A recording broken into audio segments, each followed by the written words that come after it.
പുൽവാമ ആക്രമണം നടന്നത് 2025 ഏപ്രിൽ 22-ന്. അതിനും 54 വർഷം മുൻപുള്ള സംഭവമാണ്.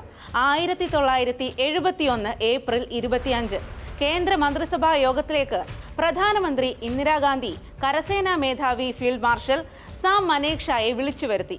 ഇന്നത്തെ ബംഗ്ലാദേശായ കിഴക്കൻ പാകിസ്ഥാനിൽ നടക്കുന്ന കൂട്ടക്കുരുതിയായിരുന്നു വിഷയം.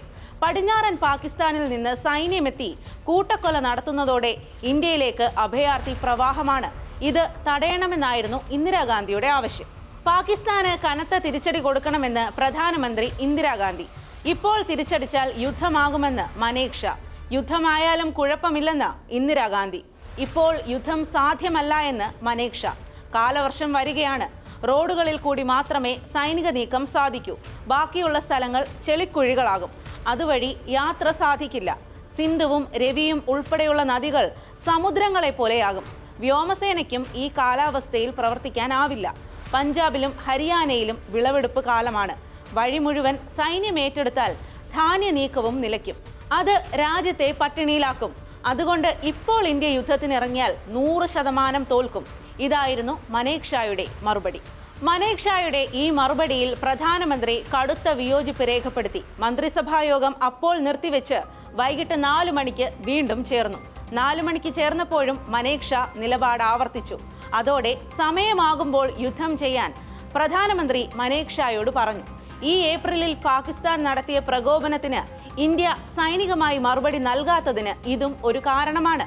ഇന്ത്യക്ക് യുദ്ധത്തിന് ഏറ്റവും അനുയോജ്യമല്ലാത്ത സമയത്താണ് പാകിസ്ഥാന്റെ പ്രകോപനം.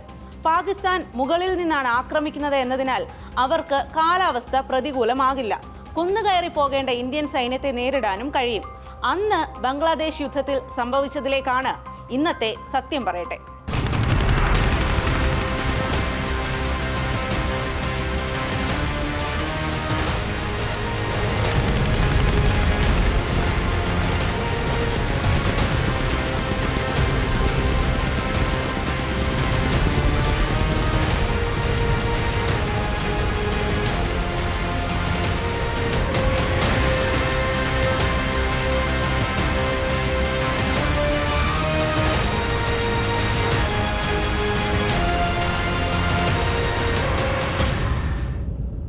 രൂപീകരിച്ച് 23 വർഷത്തിന് ശേഷം 1970-ലാണ് പാകിസ്ഥാനിൽ നീതിപൂർവമായ ഒരു തെരഞ്ഞെടുപ്പ് നടക്കുന്നത്.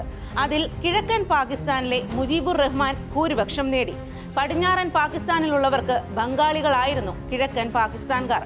ബംഗാളിയായ മുജീബുർ റഹ്മാന്റെ കീഴിൽ ജീവിക്കാൻ അവർ ഇഷ്ടപ്പെട്ടില്ല. സൈന്യവും പീപ്പിൾസ് പാർട്ടി നേതാവുമായ സുൽഫിക്കർ അലി ഭൂട്ടോയും ബദൽ ആലോചിച്ചു. ജനറൽ ടിക്കാ ഖാനെ കിഴക്കൻ ബംഗാളിന്റെ സൈനിക മേധാവിയായി നിയമിച്ചു.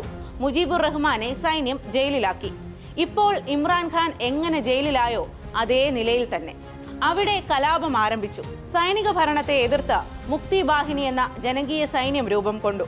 ബംഗ്ലാദേശിൽ നിന്നുള്ള അഭയാർത്ഥികൾക്ക് ഭക്ഷണം നൽകാൻ മാത്രം അന്ന് 200 കോടി രൂപയുടെ ഉപധനാഭ്യർത്ഥനയാണ് ഇന്ത്യയുടെ പാർലമെന്റ് പാസാക്കിയത്. ഏപ്രിലിൽ ഇന്ദിരാഗാന്ധി ആവശ്യപ്പെട്ട ആ യുദ്ധത്തിന് നവംബറിൽ മനേക്ഷ തയ്യാറെടുത്തു. കൊൽക്കത്തയ്ക്ക് സമീപത്തുകൂടി പറന്ന 3 പാകിസ്ഥാൻ വിമാനങ്ങൾ ഇന്ത്യയുടെ വ്യോമസേന വെടിവെച്ചിട്ടു.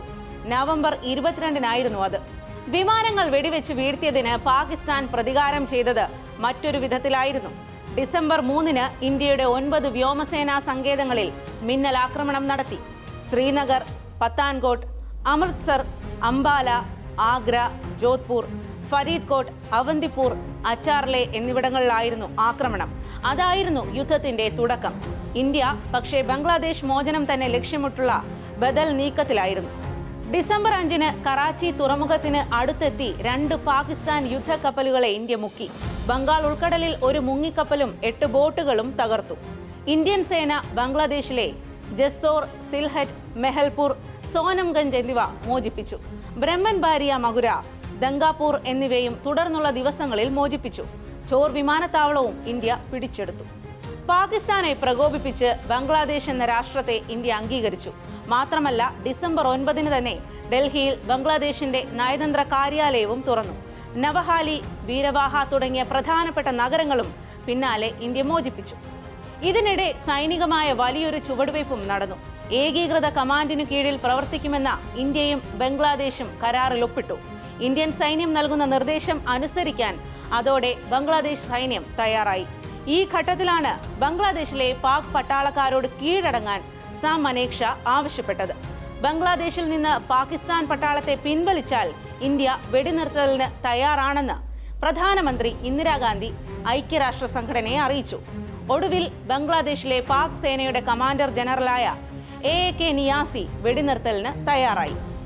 1971 ഡിസംബർ 17 രാവിലെ 8 മണിക്ക് പ്രധാനമന്ത്രി ഇന്ദിരാഗാന്ധി വെടിനിർത്തൽ പ്രഖ്യാപിച്ചു. ഇന്ത്യയുടെ വെടിനിർത്തൽ നിർദ്ദേശം പാകിസ്ഥാൻ പ്രസിഡന്റ് യാഹ്യ ഖാൻ സ്വീകരിച്ചു. ഡിസംബർ 3 ആരംഭിച്ച യുദ്ധം 14 ദിവസം കൊണ്ട് ഇന്ത്യ ജയിച്ചു. ഇന്ദിരാഗാന്ധി ആവശ്യപ്പെട്ടതുപോലെ ഏപ്രിലിൽ യുദ്ധം തുടങ്ങിയിരുന്നെങ്കിൽ ഫലം മറ്റൊന്നാകുമായിരുന്നു എന്നാണ് നയതന്ത്ര വിദഗ്ധർ പറയുന്നത്. ഒരു തിരിച്ചടിക്ക് ഇറങ്ങാൻ ഇന്ത്യക്ക് മുന്നിലുള്ള വെല്ലുവിളി ഇപ്പോഴും കാലാവസ്ഥയും ഭൂമിശാസ്ത്രപരമായ കിടപ്പും തന്നെയാണ്. നമസ്കാരം.